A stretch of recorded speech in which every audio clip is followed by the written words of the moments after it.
startling. So if we can do anything we can to reduce that down at all, that will obviously be massive.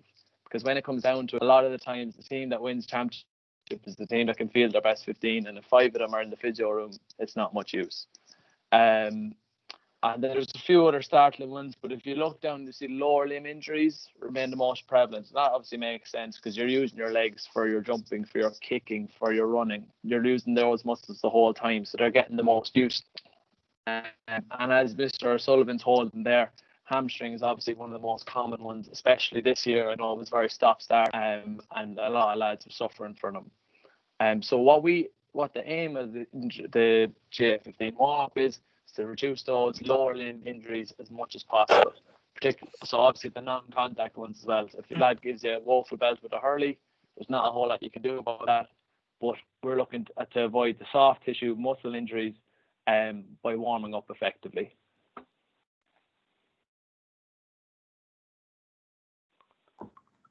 So the GAA15, in the basic terms, what is it?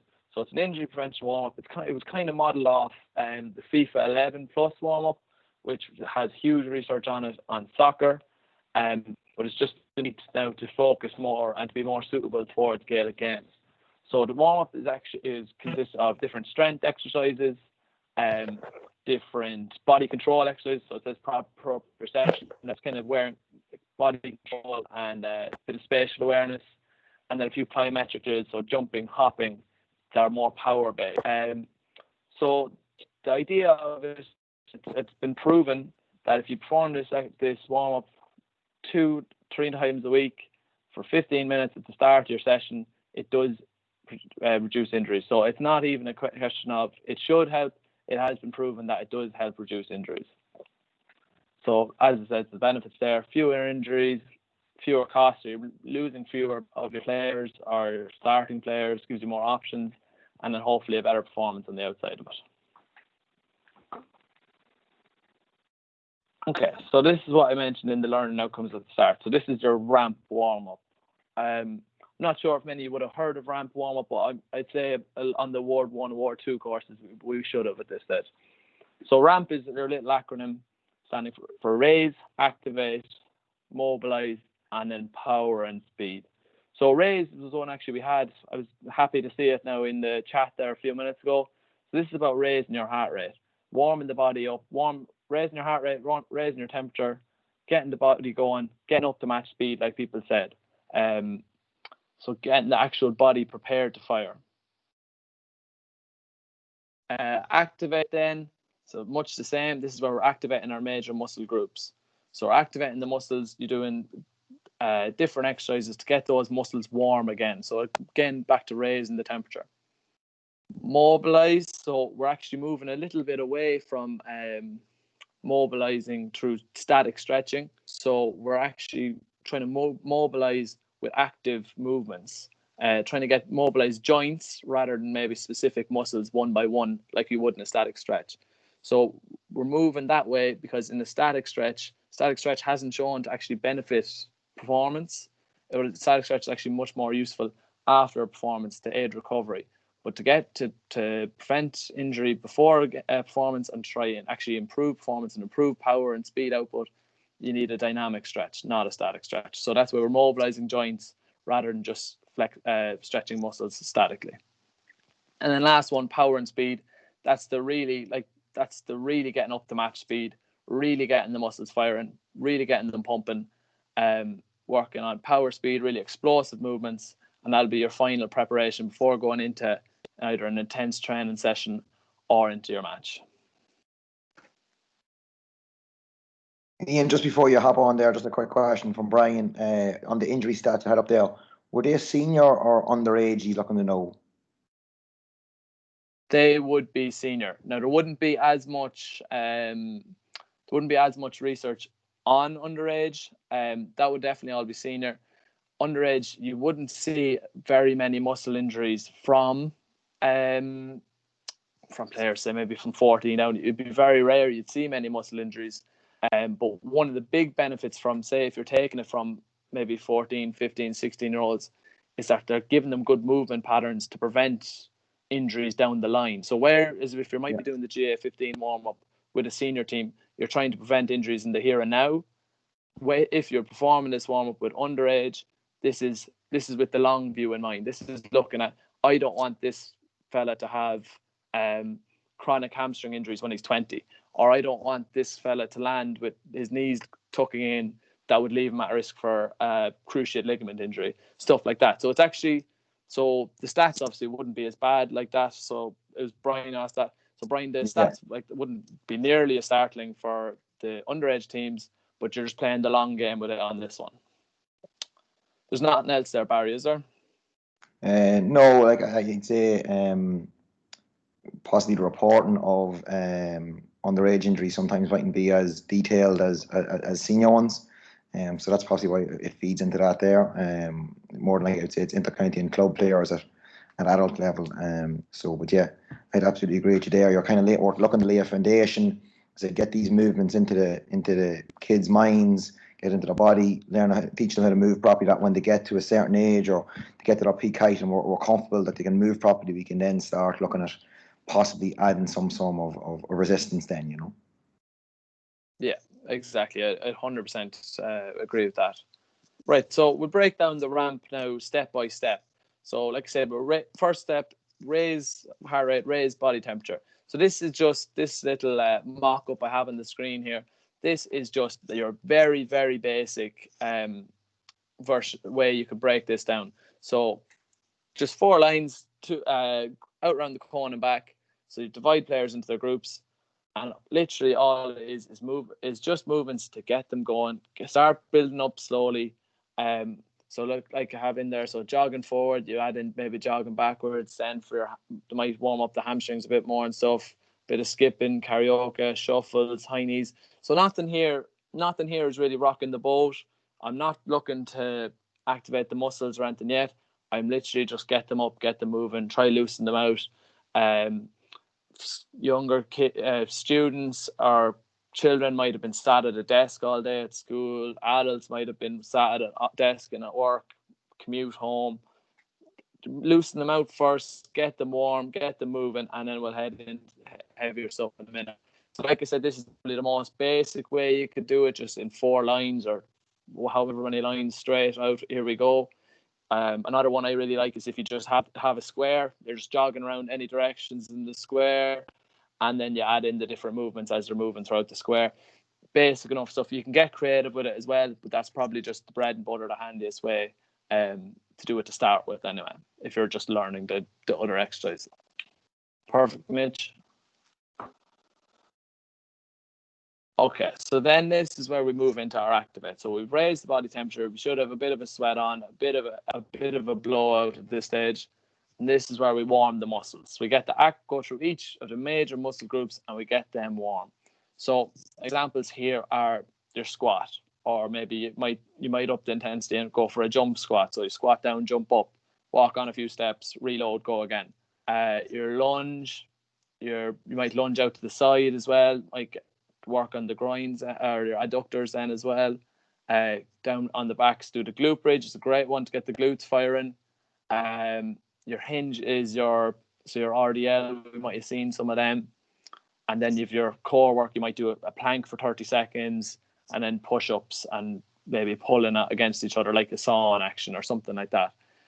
Loads of these exercises, I'm sure we know them all ourselves anyway.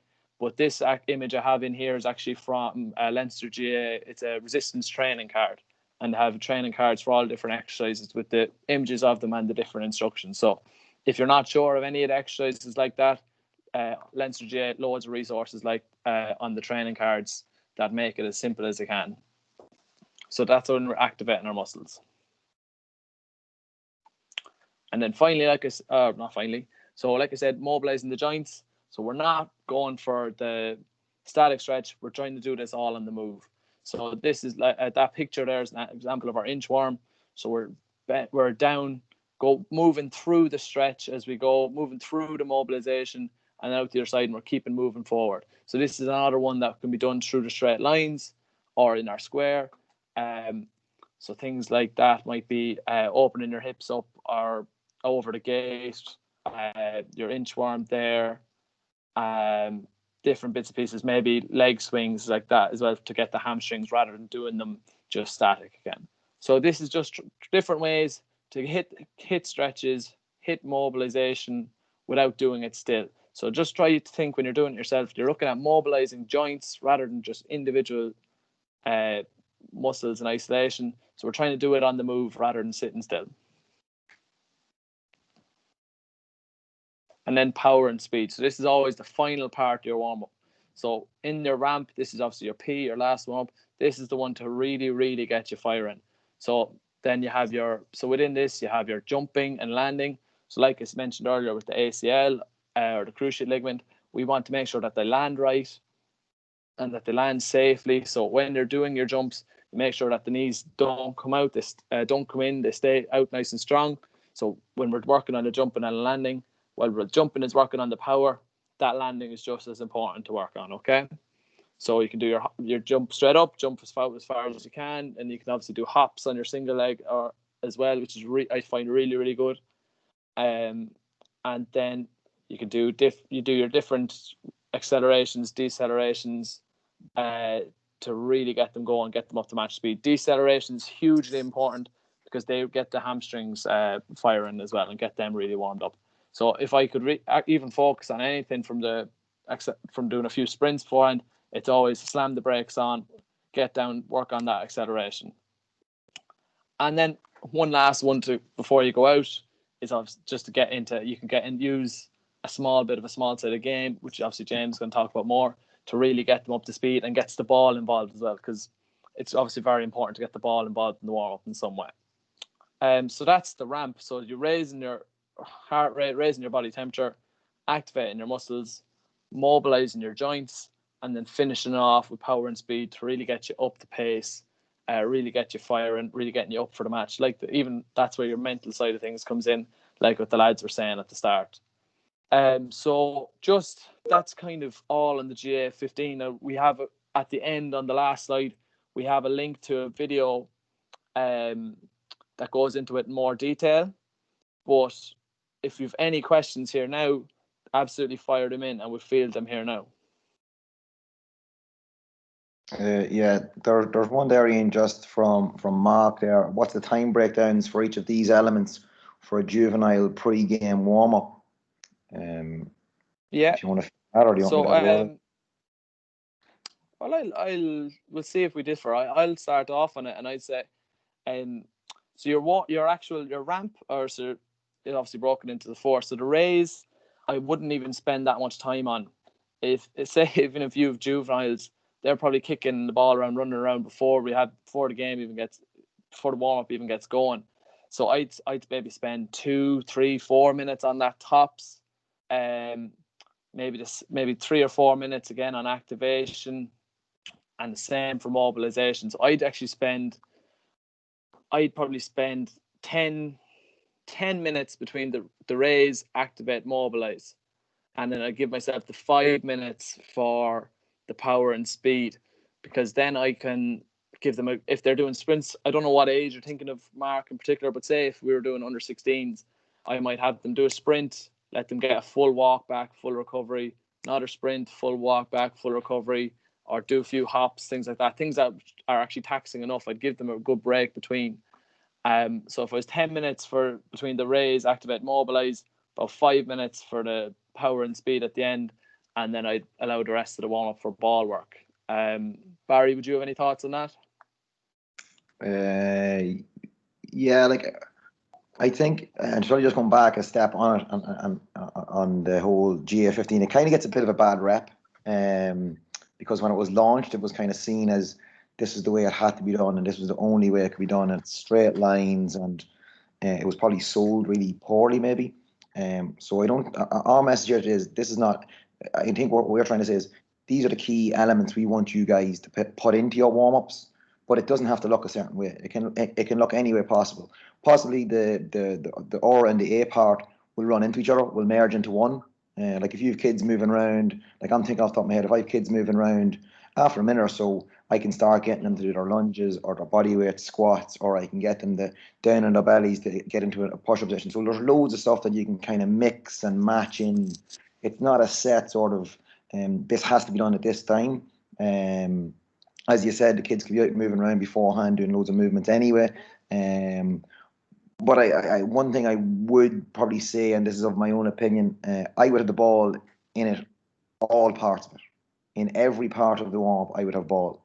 Because at the end of the day, it's the skills of the game constantly.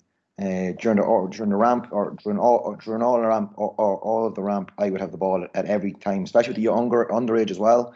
Get the ball in their hand as much as possible. Get as many touches of the ball. Within your warm-up, in my opinion, once again, you can work on your technical and tactical parts of your game. Very simply. If you know one or two things, one or two issues you see in a player, you're adding them into warm-up. I would have been probably until the last maybe 12 months or so stuck into sort of putting the cones down and going, this is the way we're running, you run around here, and kind of dictating what way it runs out. Sometimes you're better off just letting them, send them off in groups of 4 or 5s with a ball, and through that, getting them working on their technical skills, they're hopping, soloing, ball in hand all the time, running off each other's shoulders. Then you're adding in maybe tactical elements of it as well, where you can kind of like, we can work on the mark in it, we can work on a block or something like that. Yeah, you can add all that stuff in. You can work even getting out of a tackle, how to turn out of a tackle.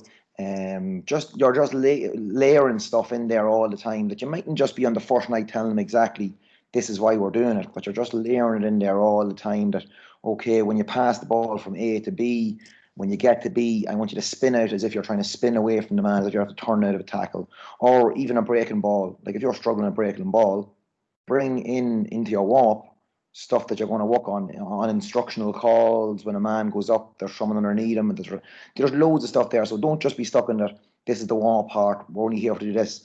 There's loads of other elements that you'll filter in as well, because we don't have all day with these kids. We don't have all with these teams. We're not professional. We don't have hours upon hours upon hours to work on stuff. So make the most of your time. If you have a window of 1 hour a week, make the most of it. Get as much in there as you can. So that's where it kind of sits down. You start going, okay, how can I work through this? Ideally, if you have 3 or 4 nights, then as Ian was saying, the more we do this, the better it becomes. So the more we do the exercises, the better they will become. So the more we do the technical and tactical stuff, the better it'll become as well. So that's only my opinion, and it has changed over the last while, but that's what I would be looking at as well. But definitely with young guys or young girls, as much football in hand, skills, because that's where we have to close the gap. That's where the real gap is. Yeah, absolutely. Absolutely. And like you said, just to go back to Mark's question, after a while, that the raised, activate, the mobilize, they do blend together. That's why I was kind of saying it's 10 minutes. It's 10 minutes for those 3 maybe. But they do blend together. After a while, you get through it. If you get stuck, you can think, oh, I want to A, activate next, or oh, what's next after that? Oh, M, mobilize. Yeah. You get stuck. It's there to help you out, but you'll find in no time you're mixing them, and it just comes natural then after a while. Like Barry said, that's absolutely perfect way of mixing the ball. Sorry, Ian. Other thing I would say as well is like, I wouldn't limit yourself to a timing as well, because like when you think about it, if you're building in your warm-up, you're doing all these protocols, you're running through all them steps as well. We're looking obviously to get the skill sets in. We're looking or get our skill area in. Like for an older team, like you're looking to get your speed in. So your warm-ups. Sometimes what I find is the earlier in the season, the warm-ups will be deadly and will be spot on, and we'll cover everything. But as we go through the season, we kind of cut time off because we want to give other stuff more of our time, which is understandable. But it's the injury prevention part we're looking to do. So it's keep layering it up there as much as possible. So if your warm-up is a set, say 25 minutes, the last 10 minutes of that could be a chasing game, or it could be where you're working on a bit of speed, a bit of fun, a bit of laughter as well, because that's an important thing as well, is that the enjoyment there. And that's for kids and adults, massively. Like we've all learned a lot during lockdowns that we love this game, we love being out there coaching or playing, so it has to be enjoyable for players. And so that would be one thing I was saying. If you're building in your protocols and you want to cover all these areas, don't think it has to be done a certain way or you're stuck to a certain time. Develop it into your session, that your session just flows through from your ramp to your speed, to your small-sided game, to your drill, back to your small-sided game, into some sort of whatever you want to finish with as well. So I wouldn't be tying myself down to a certain time. It'll depend on what you're doing, but the more you can get these kids to carry that, or as I said, adults as well, the better it will become for them. And long term, you will have more players doing training instead of standing watching you with a tight hamstring or a sore hamstring or an issue that we might have been able to help. Yeah, I think the main takeaway from what you're saying, Barry, is what I've gone through here is literally the most simplified basics. This is just the boxes you need to tick in terms of the GAA15 warm-up. What Barry's going into there is you have to get creative with it in terms of he's ticking all those boxes, but in fresh ways and new ways. He's bringing the ball in, he's bringing in the chasing games, keep it fun, keep it different. But this is the bread and butter. Yeah. Barry's adding a bit of different, let's say a bit of flavour to it or whatever, and just keeping it fresh for them, which is obviously huge. Just we'll give it another second. Just if anyone else has any other questions, fire it in. If not, we'll move on to James now in a second. But we'll just give it another second just to see if there are any other questions that come through. Yeah.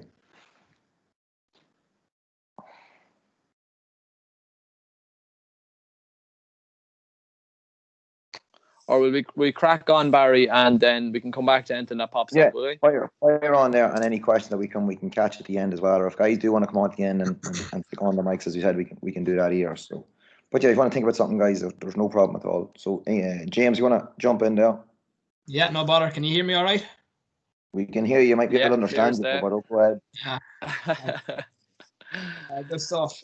Yeah. So look, I'm just going to jump on from my part here. So just to start, I'm going to go through a couple of things. So first up is going to be the physical demands of Gaelic games. So I'm going to look at the O2 model. I'm going to look at a couple of stats and a little bit on the conditioning continuum. So it's just kind of important just to have a little bit of understanding on these couple of things, and we'll go straight into our small sided games after that. So just get started here.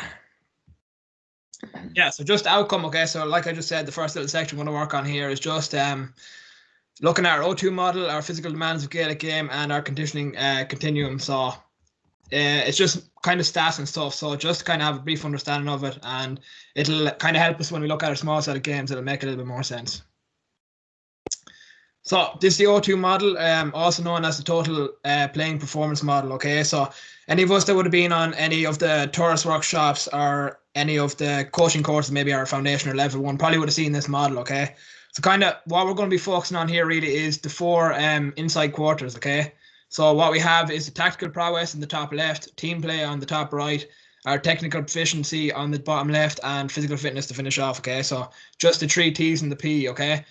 So this is kind of important when we get to our small set of games, okay? Because one of the main, I suppose, benefits is that we can hit all 4 sections while using small set of games, okay? So it's important as well that we have each quarter properly developed, okay? Because let's say if we have a player who's really good tactically, really good technically, really good with team play, but very poor physical fitness, it's going to let the team down, okay? We're going to let their own performance down, okay?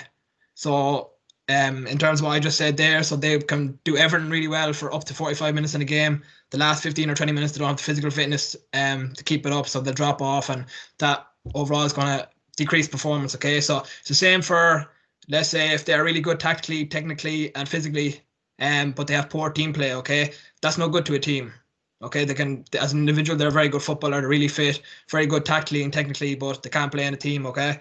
So it's just important that we have each of these very well developed, okay, and that no section is left underdeveloped or it's going to lead to issues. Okay, so just a couple of stats that we're going to look at, okay? So just the first one here we have is a comparison of the physical demands of intercounty club and youth Gaelic football, okay? So as we see here, as expected, intercounty is the highest distance covered, okay? So we're looking at meters here. So intercounty we have reaching up to nearly 9 kilometers, so just under at 8.8, okay? As expected, club is a little bit lower at 7.5, okay, and the youth is just under 6, okay, so 5.7. So that's kind of as we expect. That obviously intercounty is going to be quite a bit ahead. Club is a little bit less, okay, and youth then it's another step down. What we have next, okay, this is kind of an interesting one that I found, is the movement activities of Gaelic football. So yeah, the values are expressed as a percentage of time, okay, so quite interesting here to see that only 25% of the time were actually spent jogging or running, okay? So nearly half our time are spent walking. 17% is stationary.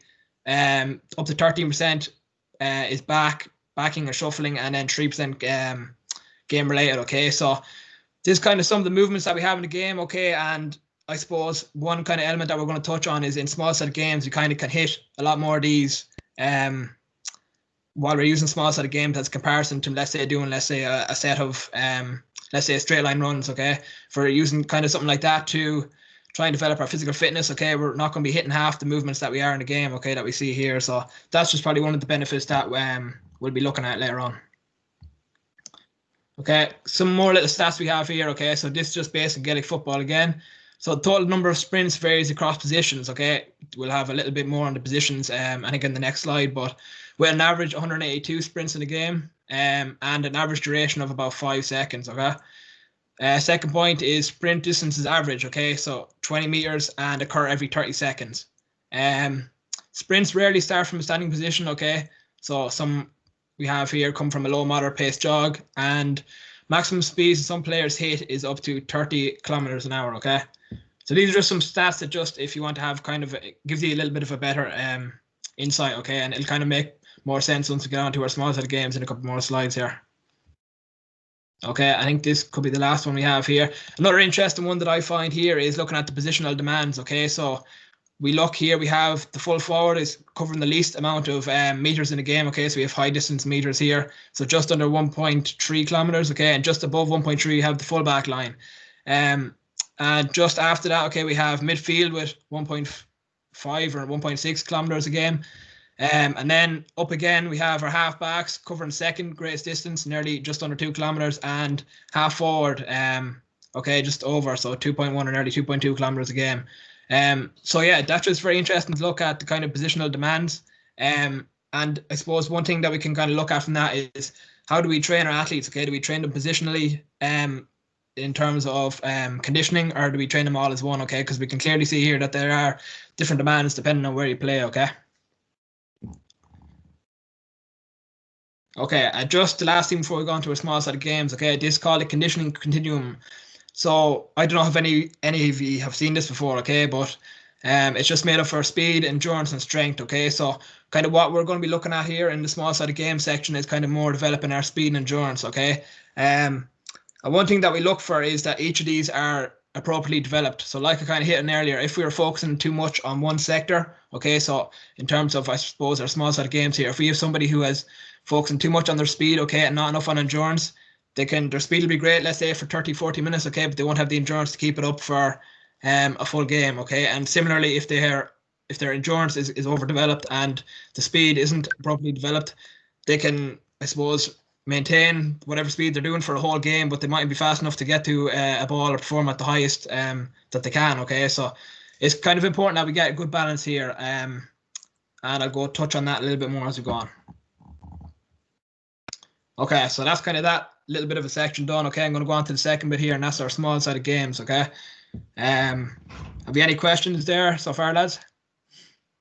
Not yet. No, not then yet. Yeah, no, you're okay to blast on. Cool.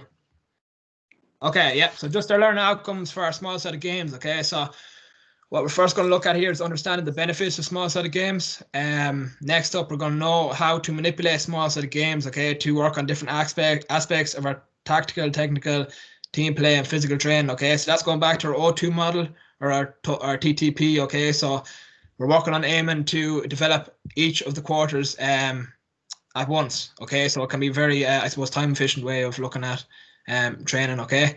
And then just the last point we're going to look at here is the factors that affect intensity, okay? So how we can manipulate the game to make it, let's say, more aerobic or anaerobic, or more intense or less intense, okay? I'll just touch on that a little bit more as we go on.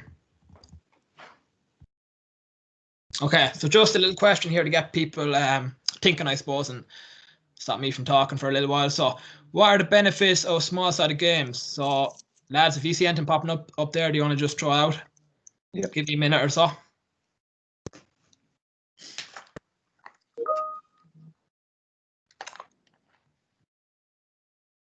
We've got more touches. Yeah, which is very true.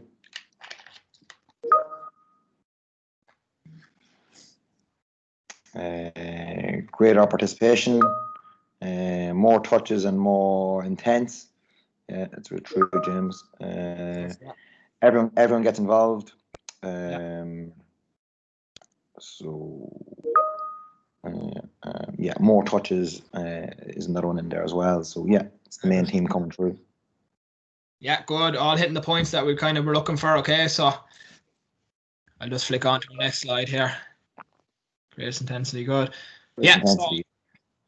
Yeah, that's perfect. Seeing that one. Okay, so just I suppose small side of games here. So some of the benefits that we've probably hit on a lot of them already. Okay, is some benefits of performing small side of games for team sports include combining tactical team play, but also developing physical conditioning. If the correct conditions are put in place. Okay, so yeah, like some of the points we've hit already. Okay, and I suppose the second half of that point there is correct conditions. So we're going to kind of look at the conditions that we should use to I suppose use small side games successfully, okay, and how to manipulate them to get what we're looking for, okay. Just a second point here, okay. Small side games can be very effective, especially if a coach has limited time per week to work with players, okay.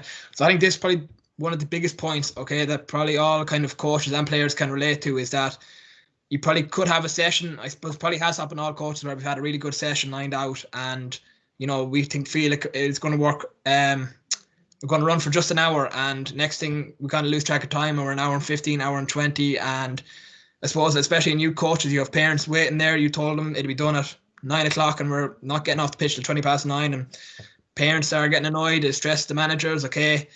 A lot of stuff like this. So that's kind of one area where I feel if that is an issue, that we can kind of, let's say, merge two parts of a session together, okay, and work it as one. I think probably, like I said there, we can all relate to an issue like that, and hopefully this is probably a way that we can kind of fix that and work on that, if that makes sense.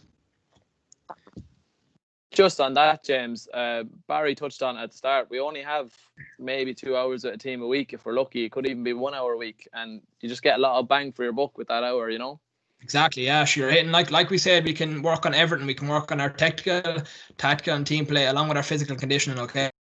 And probably going to be a big one here is our physical conditioning, especially at underage, where like we're getting so much more out of it by kind of combining it with small side of games. And look, I think it's just the way forward. It's something we've kind of been raving about, I suppose, from me coaching the game, something we've tried to push really really big time. So yeah, look, I'll just kind of go through that as we go on here, and we'll see what people think, and if there's any. Jump in there for a second. Finball makes a good point as well. With the small sided games, it is easier to kind of stop it and to fix any issues that you're seeing, because you're possibly only stopping, maybe depending on what you're playing, if it's 4v4s or 5v4s or whatever, you're just stopping them players. You're making a quick comment or you're asking for a quick question off the players. You're getting the feedback that you maybe want to hear or that you don't want to hear, but you can plant ideas in their mind that maybe they can stop. They can work on them. You can see if it works within them 9 players instead of having to pull everybody in. So it's just, even for running a session, it can be a lot easier, Yeah, absolutely. Yeah, okay. So just this slide here, okay, what we're going to look at is some of the benefits, okay? So we kind of touched on some already, but I'll just go through them again, okay? So players may develop many physical capacities simultaneously, okay? So like I kind of touched on earlier, when we compare doing a conditioning block, let's say running in straight lines, we can only focus on maybe 1 or 2 areas when we're kind of running them straight lines and then kind of blocks running, compared to where we use a small side of game, okay, we can work on, like we have here, aerobic capacity, we can work on our change of direction, our agility, our balance coordination, lots of stuff like that in a game situation compared to, let's say, doing a block or running, okay? Second point here we have is creates a fun environment for players to play as opposed to completing drills or continuous running, okay? I know, especially as a player now, and probably all players and coaches here on the call can agree with me there, that there's, if you ask me if I want to go running, okay, in straight lines or play a game, okay, I know it both probably going to be equally as tough, but it's probably going to be perceived a little bit less tough to do a game, okay, and it's a lot more enjoyable and pass the time a lot quicker. So if I had the option as a player all day, I'd be picking the game, okay, and I'm sure 90% of players are probably the same, okay. So yeah, that kind of leads on to here as well, on to our next point, is that increases player motivation and compliance, okay. Players are going to be a lot happier, okay, a lot more willing to listen and to take part and to be coached pretty much compared to if they're doing suppose continuous running or something like that might really kind of help, or it will kind of just help you a little bit more compliant, if that makes sense. I think I have a question there, so I have to throw me off a little bit. Well, it's that one, Barry, if you can read it out there. Yeah, just there as a question. Can too much small-sided games reduce players' spatial awareness for game situations?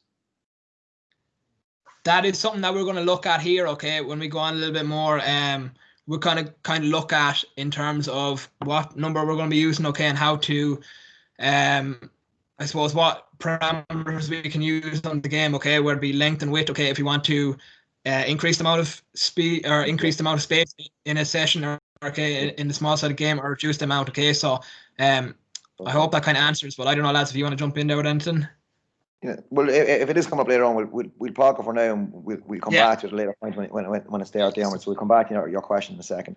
Yeah, hopefully it answers it. If not, we can come back to it. Yes. So just we had this one already. I think players get more touches on the ball while improving physical components. Players get to make more decisions during the games. I think that one was mentioned as well. Just, have an opportunity to play on both sides. Okay, so to get to attack and defend. Okay. But obviously, like all things, okay, there are some limitations to it, okay? So some of the limitations are, it depends on the intensity set by players, okay? So if intensity is low, you may not get the adequate physical improvements, okay? So that could be an issue, I suppose, if you're playing, let's say, a 3-on-3 or a 4-on-4. You might have, let's say, if you're playing a 4-on-4, you might have 3 players on one team working really hard, okay? They're getting their proper adaptations in, okay? They're getting their bang for their buck. So there might be one player, I suppose, who could be sitting back, maybe not making the runs, putting in the work that they should be, okay? And they're not going to get the adaptations that the other 3 players are going to get, okay? So that's something, I suppose, as coaches that we need to kind of keep an eye on, okay? And make sure that's not happening, and try and identify it if you do see it, okay?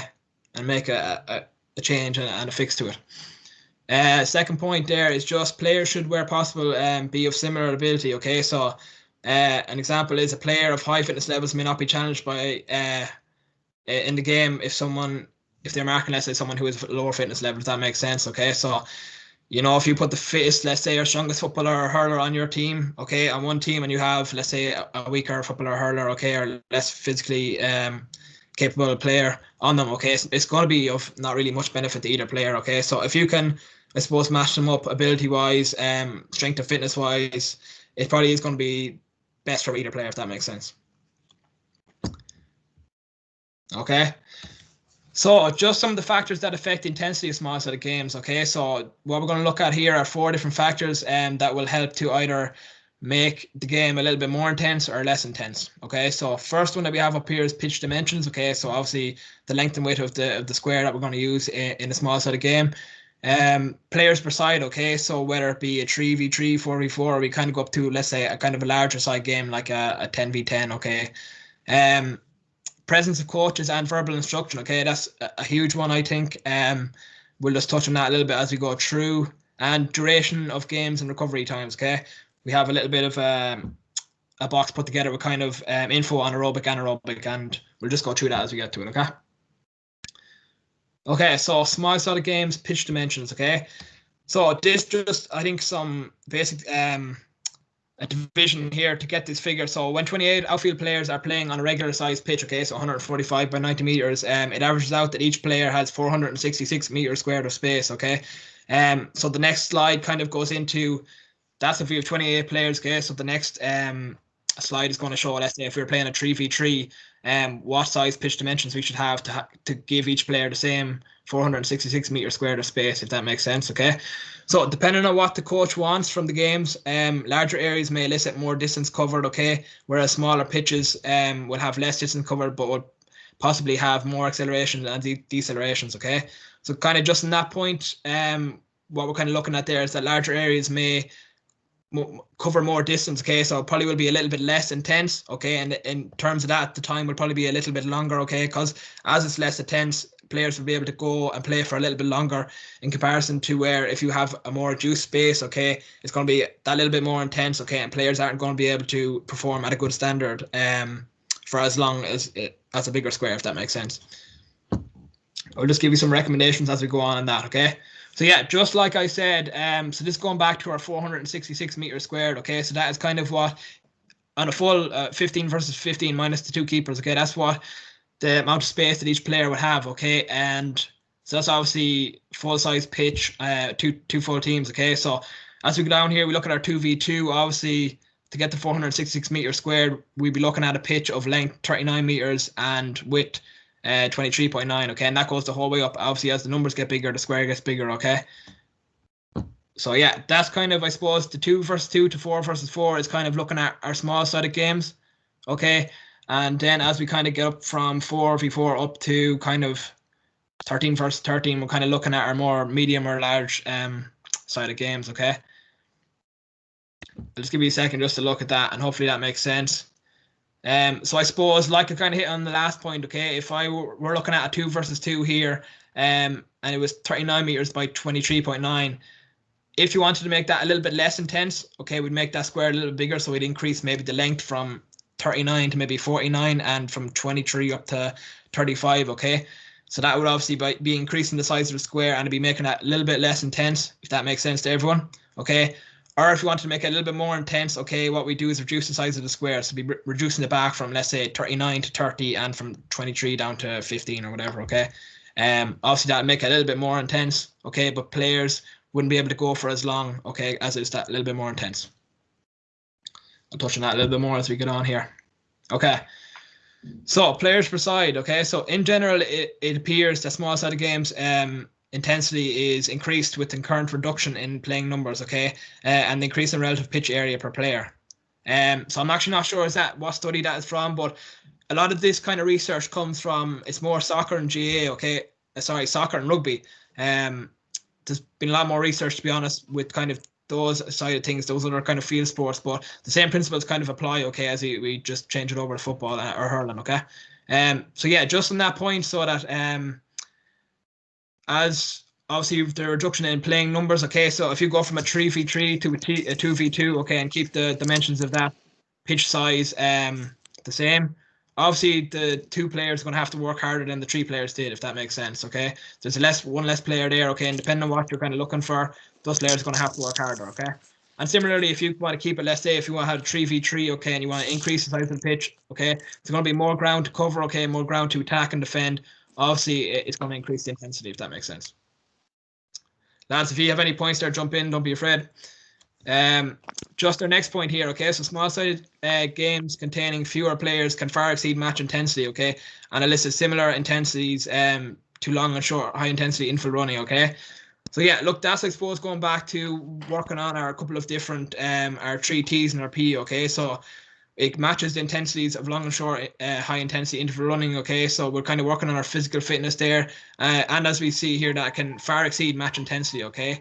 So yeah, that's definitely a great way of working on our tactical, technical and team play, along with really developing our physical fitness, okay, so we're kind of getting our bang for our buck there, working the 4 for the 1, okay.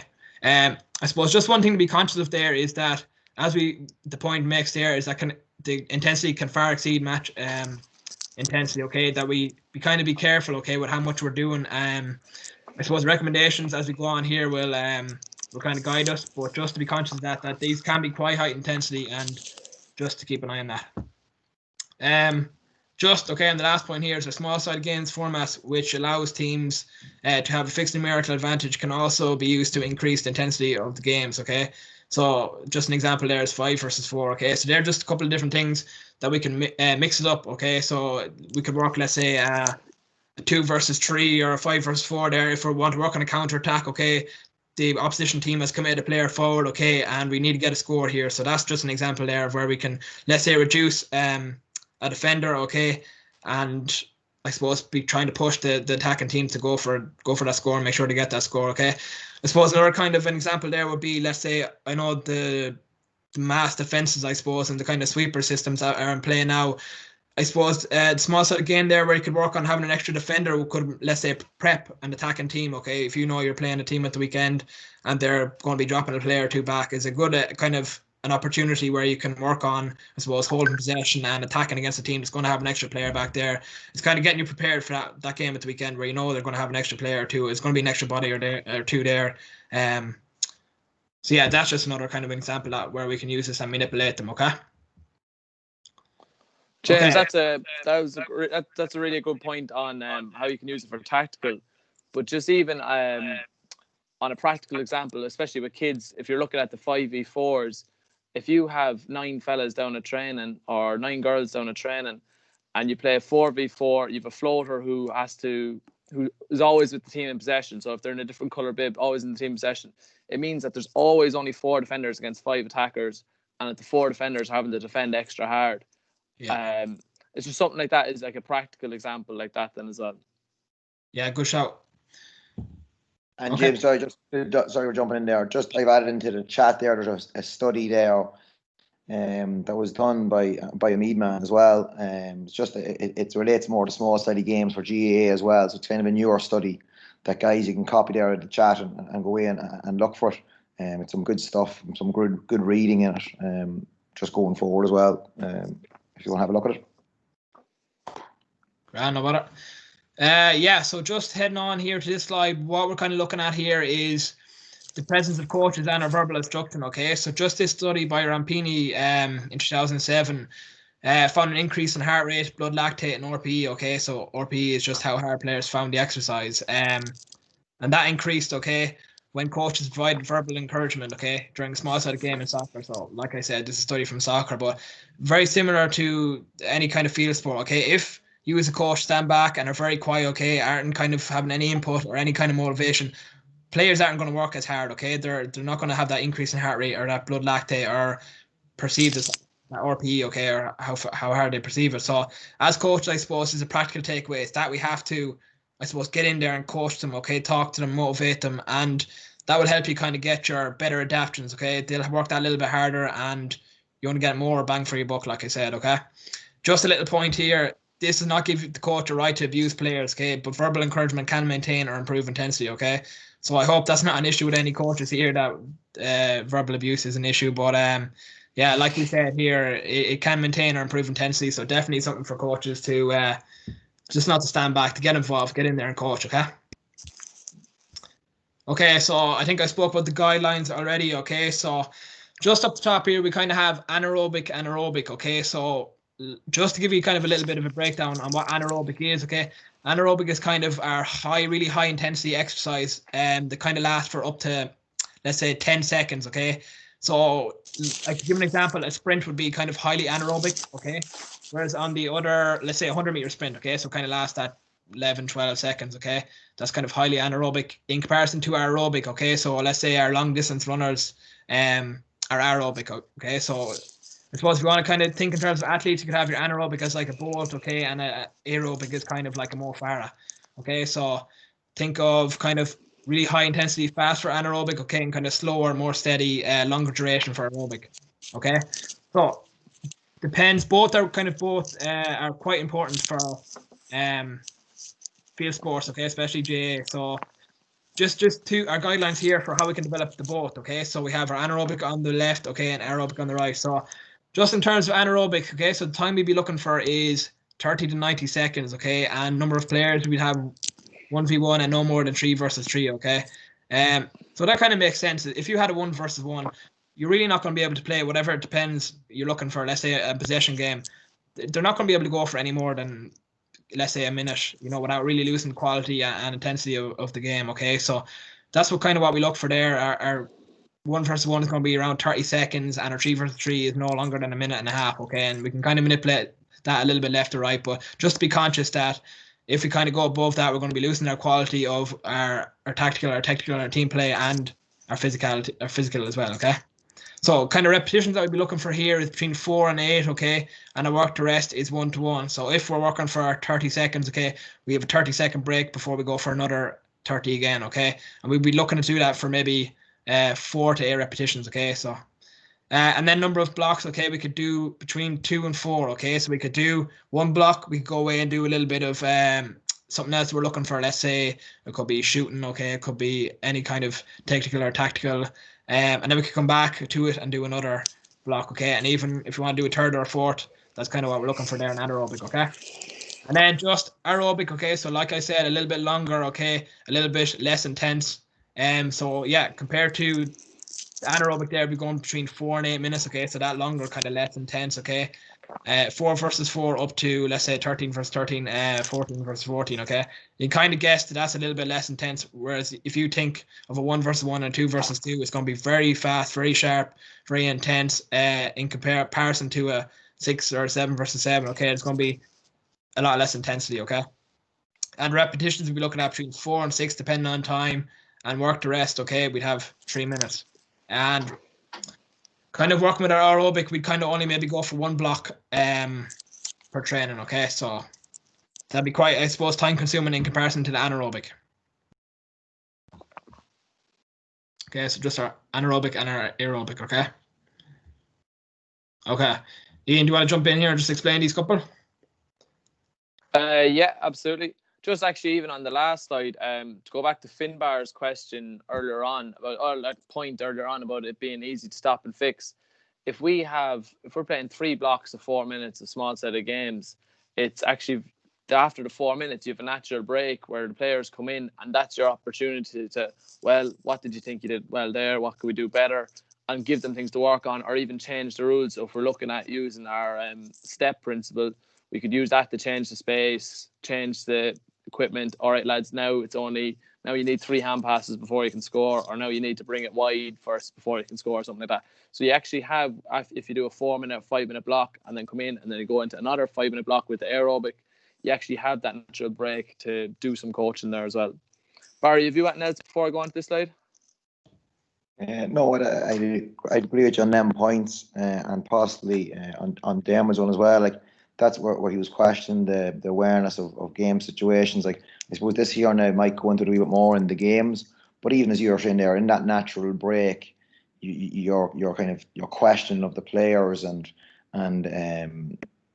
as you said, setting sort of targets for the game and what we're looking to achieve, and manipulating what you want out of the game is how we can stop that sort of headlessness, I suppose, is what Dermot was calling it. So you can pull them in, refocus them, remember what we're working towards, and let them off again and see if it lands. And if it doesn't, you have another break coming, you're back reinforcing it again, you know. Yeah, absolutely. So this slide here is actually so it's information taken from a study I did with the Kerry Miners when I was in college. So what we did was we did 3 4-minute blocks of small set of games with 4v4. So it was actually did it a lot smaller than what James was saying earlier. I think it was a 4.66 meters squared per player. You said, James, on a full pitch. Yeah.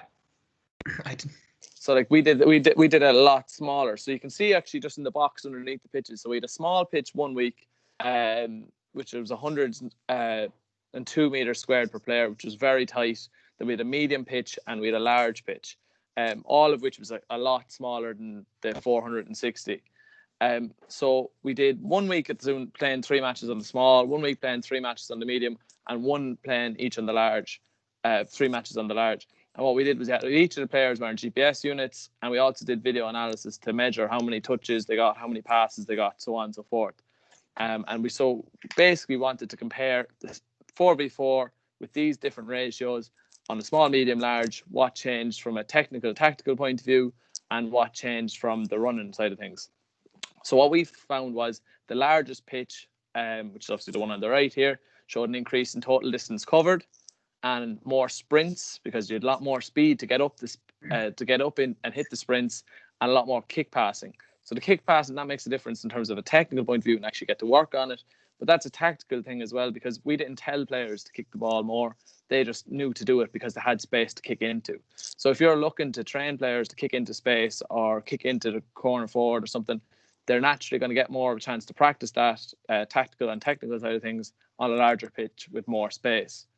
On the smaller pitch on the other side, we saw that there was more changes of directions, more stop and start and cutting, kind of evading maneuvers. Players got more touches of the ball, more possessions than they would have on the bigger game. So on the bigger game, they had more space to carry the ball into. But on the smaller pitch, they had more possessions. It was give it, get it, give it, go, and go again. And there was more tackles and more shots.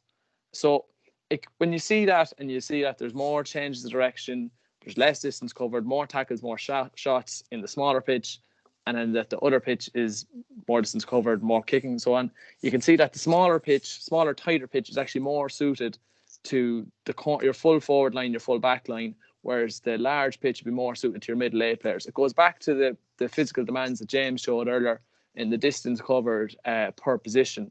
The two full forward, full back lines, they don't need to cover as much distance, but they need to practice their tackles, shots, change of direction. So the small pitch is perfect for them. Whereas the large pitch, if you're middle eight players, they are covering a lot more ground. They do carry the ball more, and they would probably kick the ball a bit more as well. So the large pitch might be better to suit their aerobic needs as well. And it just shows how you can manipulate the size of the pitch or to work on different bits and pieces. So like you could literally come down to training. If you know you have 20 lads coming down, you've right, these 10 lads are more suited. I need them on the smaller pitch, getting their shots, getting their tackles. Whereas these lads here, I need them more working on their aerobic fitness. We're going to put them on a bigger pitch than the other lads. And that's kind of it there. Just that you can tweak it to work on your different fitness elements and different technical elements. James or Barry, have you anything to add on that? No, I agree with you. It's a very good study, and it just shows how simple. When you say what the guys are working on, like I said, you're splitting the full forward line and the full back line, working in that area.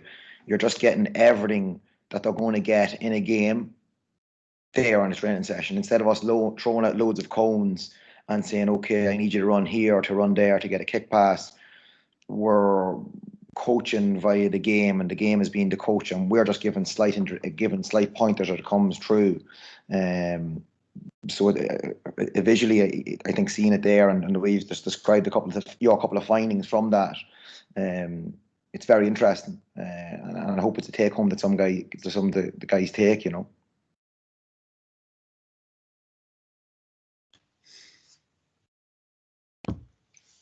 Grand. Will I go on to the last slide, lads?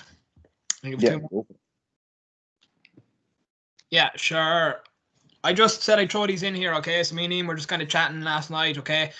I think, Ian, you mentioned this already, okay, about the YouTube video. Am I right? Yeah, mentioned it briefly, yeah. Yeah, okay. So if you just go onto YouTube, okay, I just won't click into the link here because I don't know if I lose my presentation here or not, but if you go onto YouTube and you Google or you search the GAA15 warm-up, okay, it gives you kind of a 15-minute video. It's developed by Chronic GAA, and it goes through the whole 15 minutes of an example warm-up, okay? So just like Ian showed us on the pictures, okay, just give you kind of a video feedback the whole way through. So that might be kind of a little bit, it might help somebody or some of the coaches to kind of learn a little bit more visually than just seeing pictures, okay? It kind of gives a full run through if anyone is interested kind of in looking that up, okay? And just the second video here is this conditioning for Gaelic football, okay? If you go onto YouTube and search that, it's actually a video that was done by the equivalent of Barry's role in Kildare and Louth, okay? So the performance GDA in Kildare and Louth put this video together for actually the staff in Leinster GAA, if I'm right. I think we done it during lockdown. We watched it. So yeah, no, just if you go to about 45-50 minutes on that video, okay, they kind of have a little bit of information, okay. It's a little bit more detailed kind of in what we went through here on small sided games, but it just might be anybody that wants to kind of upscale, okay, or learn a little bit more after what we've gone through tonight. You can have a look at that video. They have a lot of different stuff on conditioning and Gaelic football. But if you go to about 45-50 minutes, okay, there's more kind of information there if anybody wants to have a look, all right? Yeah, lads, are you okay?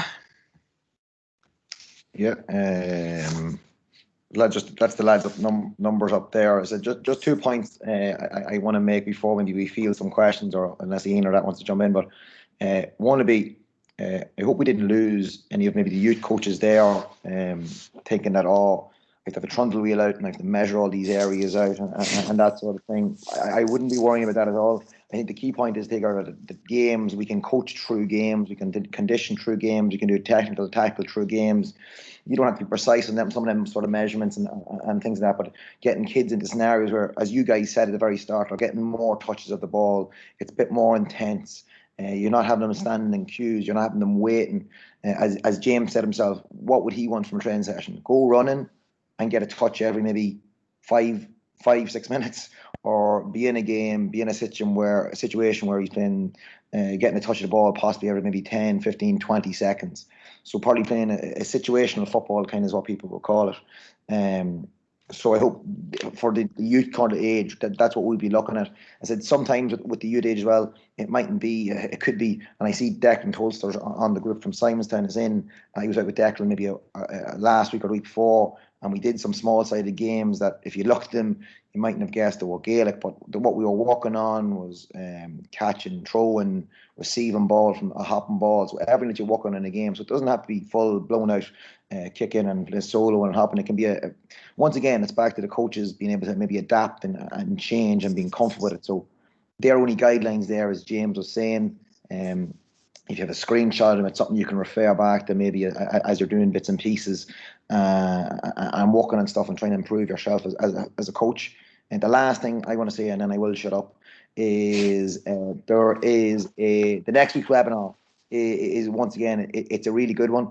It is for Damien Sheridan is looking after it, and it's for mental health. And it's at 8 p.m. next week. So special guest of Oisin McConville, Ryan Cinnamon. We have Dudley Farr looking after it, and it's included from people from So Sad and from Jigsaw as well. So anybody's interested in that, get signed up to it. It'll be an eye opener and a good one for coaches as well.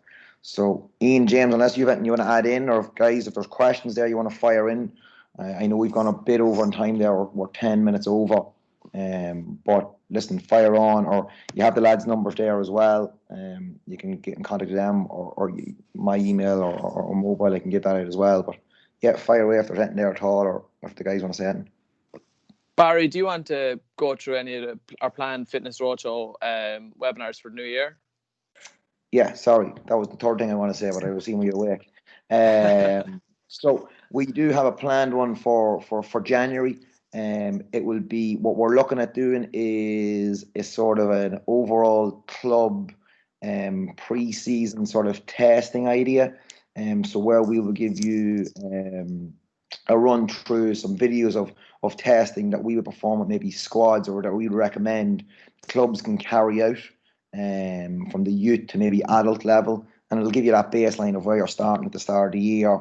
And then what we'll do from that, then we can give you resources then that will maybe improve, say, strength, or if it's conditioning or stuff, that we can give you stuff that will fill in that gap. And then we test again maybe 6 to 8 weeks later, and we'll see if there's any improvement. So it's kind of a workshop based around that. We think there should be a good uptake in it. It is very interesting. It'll be ideal for the time of year as well. So hopefully we'll give you all them ideas as well, and we'll have a bit more on that, hopefully either pre-Christmas or more than likely we get information out after Christmas, and we'll run that workshop maybe in January, or whenever we get word on when the club season is going to kick back in. So it'll be a club testing workshop where coaches can learn what tests they can run, how to run them, and then how to fill that gap, and how this is the issue, and this is where we want to get there, and how we can fix it. I think Martina has a question there. You have a hand up, Martina. If you want to open your mic there, if you're comfortable enough to open the mic, you can fire away. Yeah. Can you hear me? Go ahead. Can you hear me? Yeah. Sorry, I just want to ask a question about dual players. Are they more prone to injury? Because that's what we're finding. So, have any research been done on it? Do you want me to have a stab at that, Bar? If you want, yeah. Yeah, so hi Martina. I don't think it'd be as much down to the fact that they're playing two different sports. What I would imagine that would come down to, I don't know any research off the top of my head, but what I'd imagine it would come down to is just training load and training volume. So say if the dual players might, so say if they're out every night of the week training, if they're out with the hurlers or the camogie girls on a Monday, Wednesday, and the footballers on a Tuesday, Thursday, and then they're playing a game on Saturday and a game on Sunday, it's just the actual amount of training and amount of matches, that load does take a toll, especially if, so this year is a perfect example.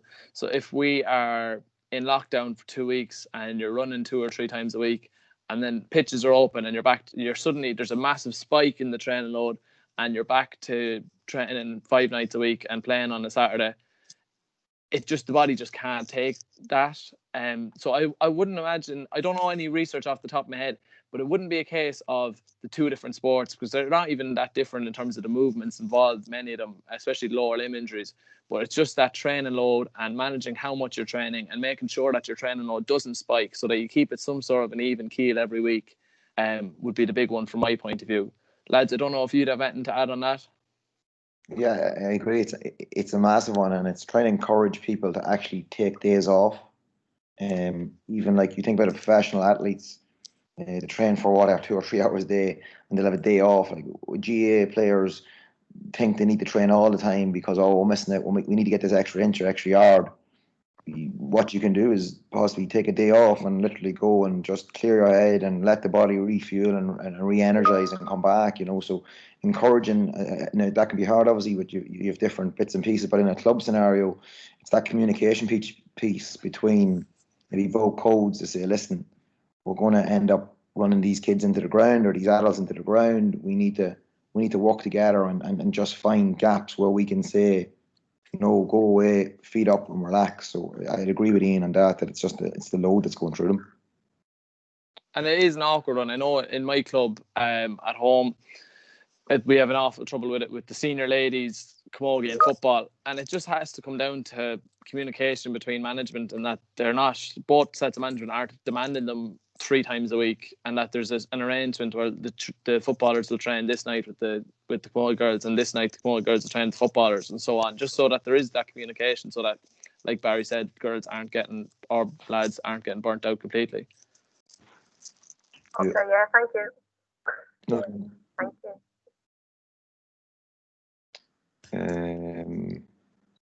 Any questions there? In football has just Claire Lodge did some work on that also, so you just quoted a study there, so I'm guessing that's on the injury. All that Tim Gabbett stuff would all be training load and training volume and injury spikes, so that Finbar's answer there would definitely be pointed towards Martina, because that's exactly it. Tim Gabbett, everything he has is on training volume and training load and injury prevention, so it'd be exactly it. Cheers for that, Finbar. On Dermot, as a point there, should it be made mandatory for coaches to give a ramp warm up to players, in terms of it being a duty of care to players getting off college buses, cars, etc., or like I was talking about earlier in terms of sitting at a desk? Dermot, on that one, like myself and Barry were saying earlier, the ramp warm up does get so fluid after a while that it just kind of should be, it's almost like a checklist in your head that okay, in this warm-up today, I have to make sure I raise the body temperature, then we're going to activate muscles, mobilize, potentiate.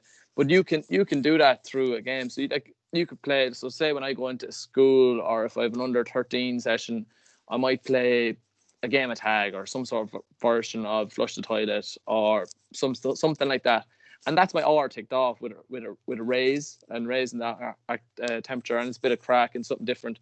But like Barry said, you can involve the ball and everything, but if you're going through in your head like a checklist, it doesn't have to look the same every week. It doesn't have to look the exact same as the YouTube video James sent. James gave the link for the GAA15. It doesn't have to look like that. But if you're ticking it off yourself each time, then that'd be absolutely super. And like you said, you are doing your best then to look after the care of the players then as well.